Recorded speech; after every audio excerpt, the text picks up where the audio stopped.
Cavewoman surfs the internet for the first time. The bluish light of the screen flickered before her eyes like a spirit trapped in a magic box. Zara touched the gleaming glass with her fingertips, expecting to feel warmth, but found only a cold, smooth surface. On the other side of that impossible window, there was a world that defied everything she knew about existence. 30,000 years. That was the temporal abyss that separated her from the people around her. To them, that luminous box was as commonplace as stones were to Zara. But to someone who had painted bison on cave walls by torchlight, who had survived by hunting mammoths and gathering wild roots, it was pure magic. "Just click here," said Martin, the young archaeologist who had found her perfectly preserved in the Siberian ice. He pointed to something called a mouse, a strange name for an object that bore no resemblance to the mice Zara used to roast over the fire. She observed her own calloused, strong fingers as she held that small plastic device. How many times had those hands chipped flint to make sharp blades? How many animal hides had they tanned? And now they were about to perform an incomprehensible magic, to summon images and sounds from a place that did not physically exist. The first click was hesitant. The white arrow on the screen moved, and Zara immediately dropped the mouse, startled by her own power. Martin smiled, but didn't laugh.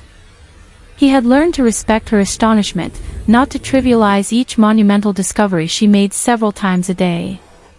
"It won't hurt," he encouraged. "Try again." The word internet had been explained to her dozens of times, but it still didn't make complete sense. It was like an invisible web connecting all the tribes of the world, but without the threads of real webs. People could talk to each other across impossible distances, see the faces of strangers on the other side of the planet, learn about anything that had ever existed. It was as if all of humanity's memory had been woven into a single, gigantic, intangible network. For Zara, who had learned everything through oral tradition, observing her elders, experimenting and making mistakes, this was a devastating conceptual revolution. Knowledge no longer needed to be earned through sweat, cold, and hunger. All it took was a click. She clicked again. The screen changed. Images of animals appeared before her. Lions, bears, eagles. But they weren't real animals, they were perfect representations, more detailed than any cave painting. And they weren't still. They moved, breathed, roared. Zara gasped, leaning back in her chair. "Would you like to see something from your time?" Martin asked gently. Zara didn't answer. She was fixated on the image of a woolly mammoth. Tears began to stream down her face without her realizing it. It was exactly as she remembered, the curve of the tusks, the thick fur waving in the wind, the small, wise eyes. She had hunted these creatures. She had eaten their meat. She had used their bones to build shelters. And now they were extinct. Martin had told him, but seeing was different from knowing. "Is he alive?" she asked in her still hesitant Portuguese, learned during those months of resurrection in the 21st century. "It's a video. A recording. Like a captured memory," Martin explained. Memory captured. What an extraordinary concept. In Zara's time, memories lived only in people's minds and died with them. Stories transformed with each retelling, changed with time, adapted to the needs of those who told them. But here, the past could be frozen, preserved exactly as it had been. Or almost. Martin showed him how to use the scroll bar to scroll down the page. More images appeared. Photos of caves that Zara recognized, or thought he recognized. Could these be the same caves where he had lived? 30,000 years later, how could they still exist? These paintings, Martin pointed to an image on the screen, were made by people like you. From your time. Zara studied the figures, negative handprints on the walls, animals in motion frozen in stone, abstract symbols whose meaning might never be deciphered. She herself had made paintings like that. She had blown red pigment through a hollow bone to create the outline of her hand in the rock. Why? Why had they done that? She tried to remember. It wasn't just art in the sense that these modern people seemed to understand it. It was communication. It was magic. It was a way of capturing the essence of the animal before the hunt, of ensuring success through representation. It was leaving a mark that you existed, that you passed through that place, that you saw those things. And it had worked. There she was, 30,000 years later, being seen by millions of people through this invisible internet. I can show you something, Martin said, typing rapidly. People are very curious about you. He opened what he called a social network. Zara saw her own face multiplied infinitely on the screen. Photographs of herself from different angles, at different moments since she woke up. And below each image, there were texts. Hundreds, thousands of texts. These are comments, Martin explained. People from all over the world are talking about you. Zara couldn't read yet, she was learning, but it was a slow process. Martin began translating some comments aloud. Imagine everything she's feeling. It must be terrifying to wake up in a completely different world.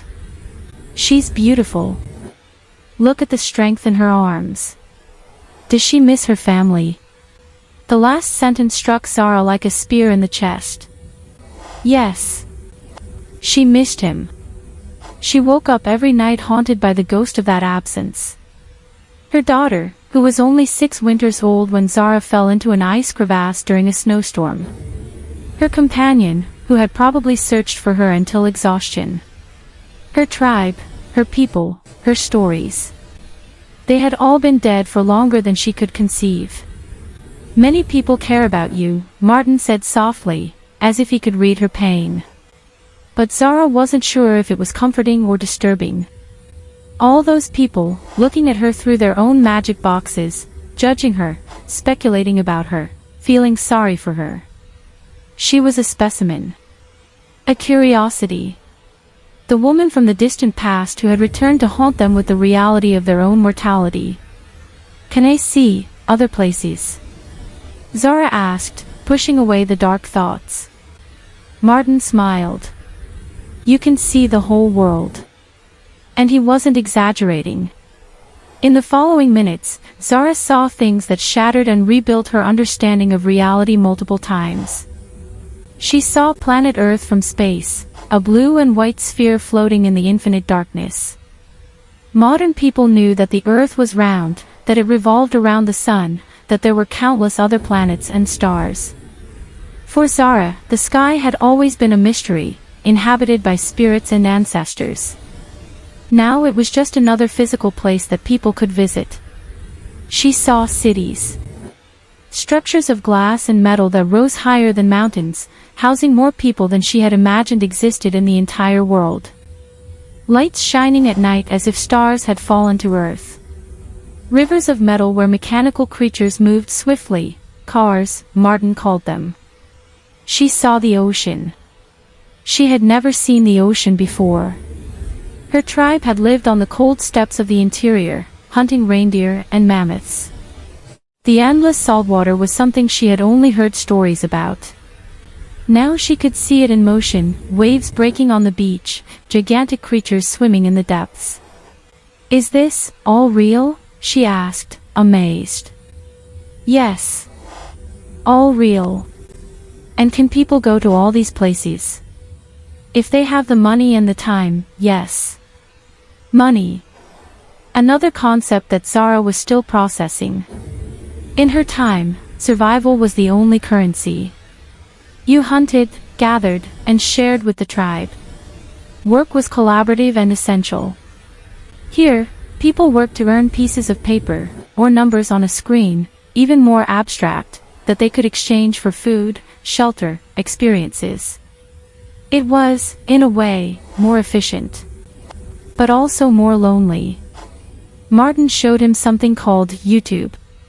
Videos of people doing things, teaching things, showing their lives. There was so much content that it would take several lifetimes to watch it all. And more videos were being added every second. Zara saw a woman teaching how to cook an elaborate dish with ingredients whose names she didn't recognize. She saw a man climbing a mountain with special equipment. She saw children playing with toys that moved on their own. She saw music being played on instruments that created impossible sounds. Do people show their lives like this? She asked. To strangers. Some show. Others watch. It's a form of connection. But was it a real connection? Zara wasn't sure. In her time, connection meant sitting around the fire, sharing food, telling stories while looking into each other's eyes. It meant feeling the warmth of someone's body when the nights were too cold. It meant working together to survive. Here, people could connect with thousands of others without ever touching them, without ever smelling their scent, without ever sharing a real meal. Can I speak to someone? Zara asked hesitantly. Martin thought for a moment. We can try. But maybe it's too soon. People can be intense. He was right to be cautious. But Zara was brave. She had faced predators, storms, famine. She could face the internet. Martin created an account for her on a messaging platform. I'll put you in touch with Sarah, our anthropologist. She's waiting to talk to you. A text box appeared on the screen. Words began to appear as if by magic. Hi Zara. I'm Sarah. I'm so happy to be able to talk to you. How are you feeling? Martin read aloud to her and helped her type a reply. Zara's fingers were clumsy on the keyboard, each letter a small hunt. Scared. Confused. But curious. Sarah's reply came quickly. That's completely understandable. You're incredibly brave. Do you have any questions about anything? Zara thought for a long moment. She had a million questions. But one emerged above all the others. Are people happy? Right now, in this time. There was a longer pause before Sarah's response came. That's a profound question. I think it depends. We have much more comfort and security than in your time. We don't need to worry so much about hunger or cold. Medicine has advanced a lot, people live much longer. But, we also have new kinds of problems. Loneliness. Anxiety. Feelings of disconnection. Many people feel lost, even having everything. Zara asked Martin to read it again. She processed the words slowly. So modern people had conquered the physical world but lost something in the process. They had defeated nature but not their own natures. They could talk to anyone on the planet but felt alone. In my time, Zara dictated carefully, life was hard. Many people died young. The cold killed. Hunger killed. Wild animals killed. But we had each other. The tribe was everything. No one survived alone. Perhaps, you've forgotten that.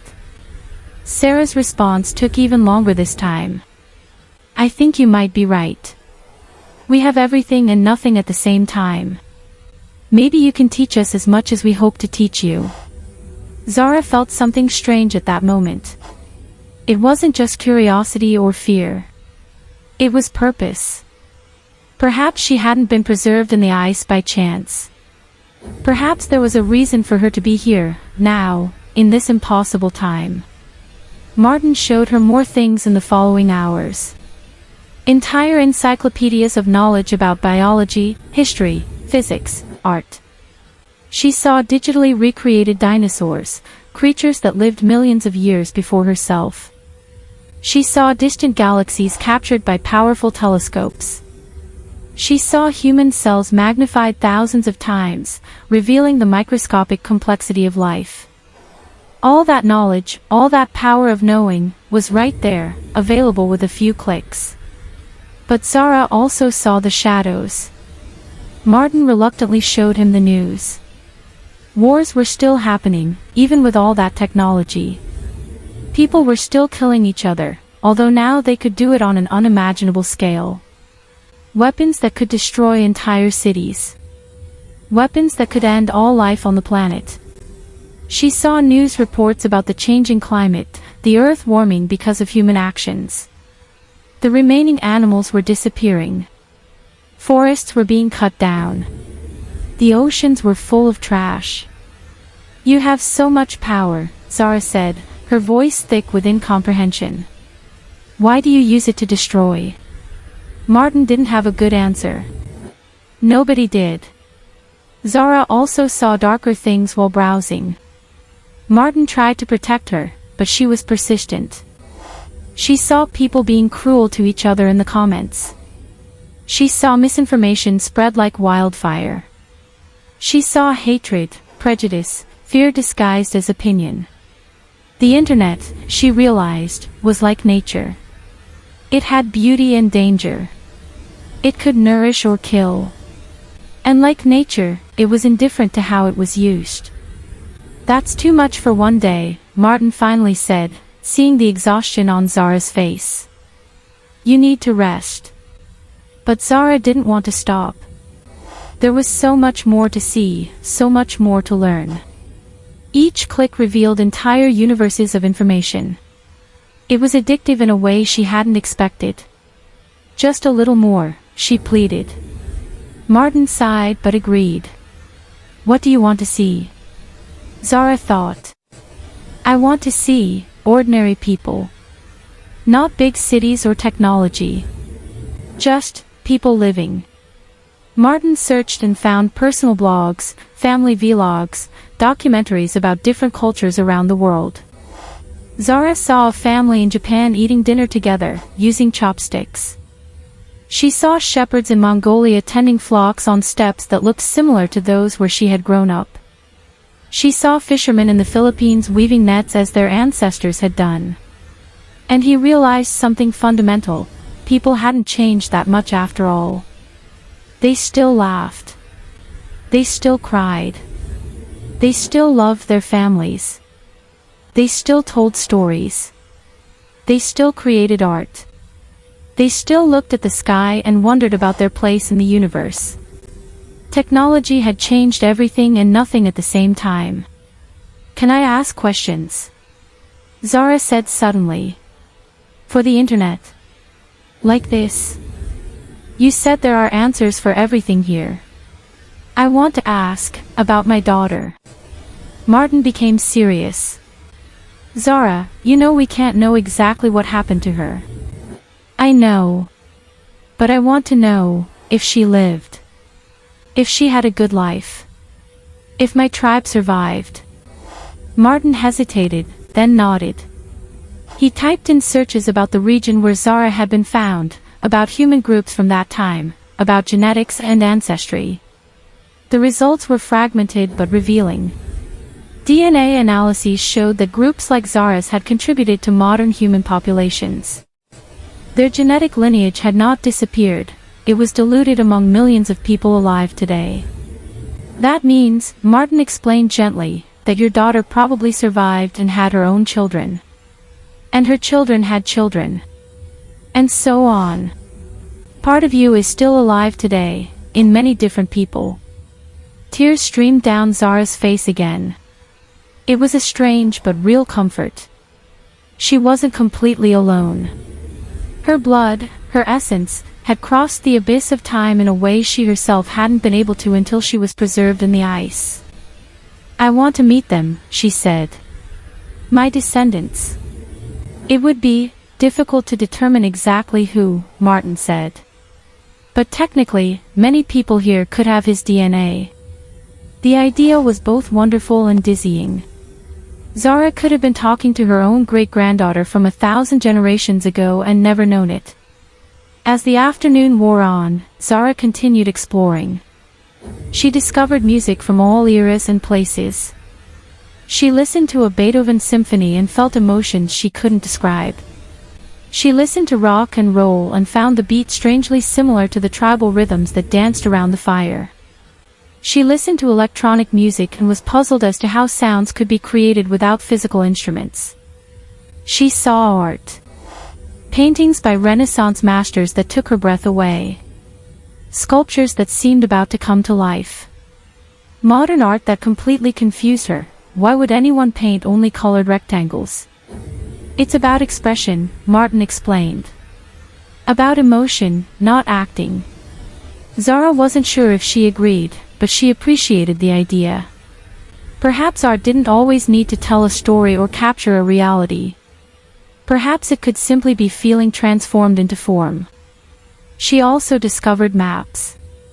Interactive maps where she could explore every corner of the planet.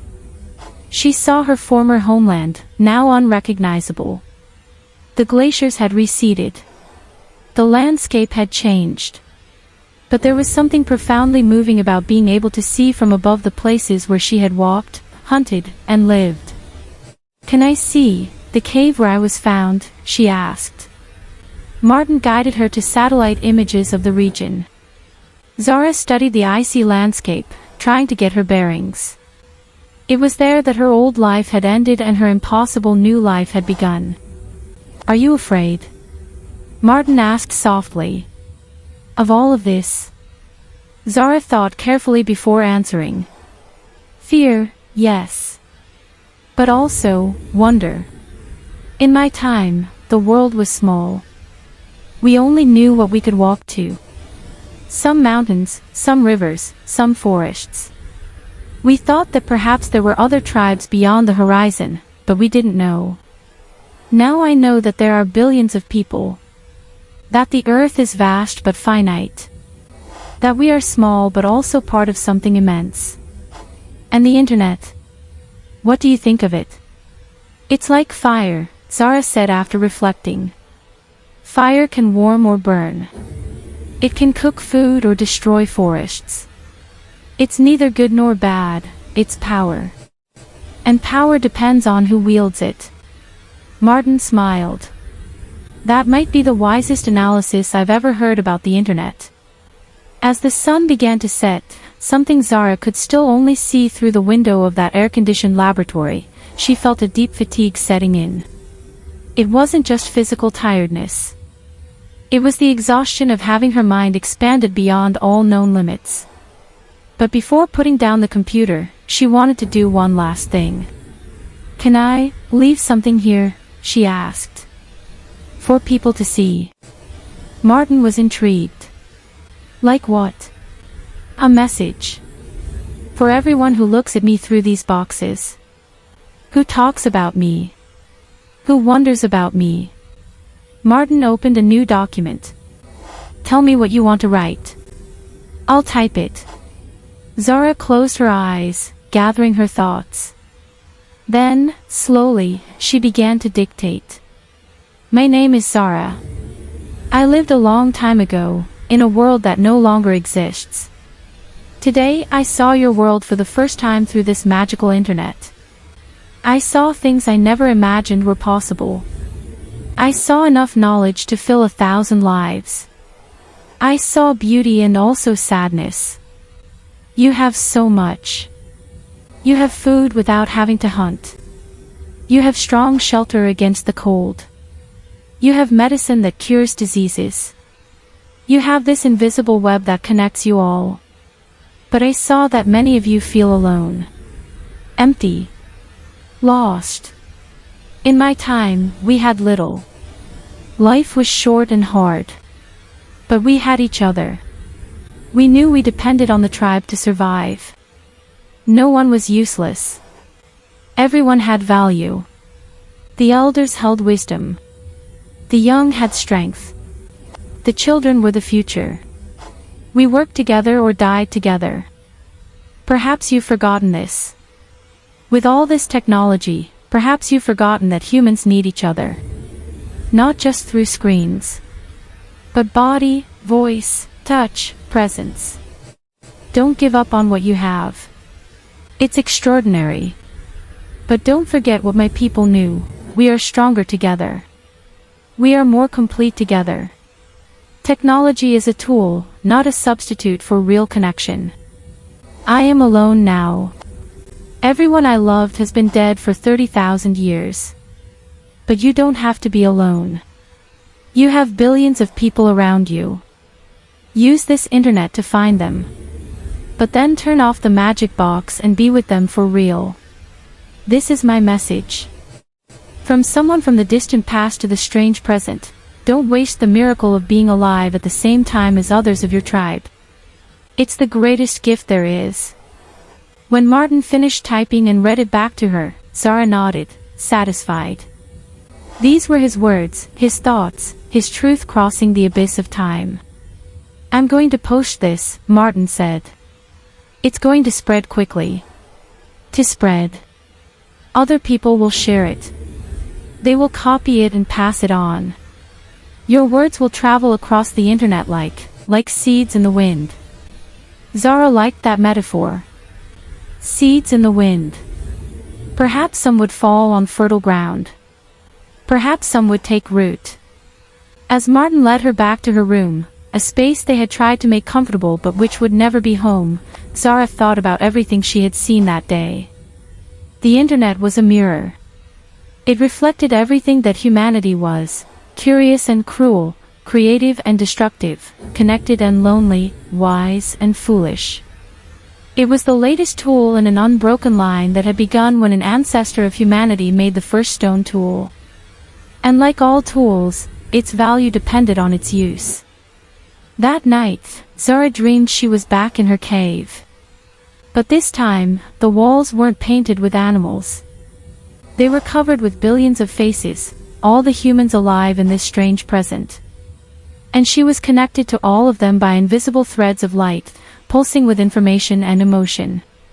It was both frightening and beautiful at the same time. When she awoke, she realized she had undergone an initiation. Just as the young people of her tribe went through rituals to become adults, she had undergone a ritual to become part of this new world. The Cavewoman had surfed the internet for the first time. And the internet, in some small but significant way, would never be the same again.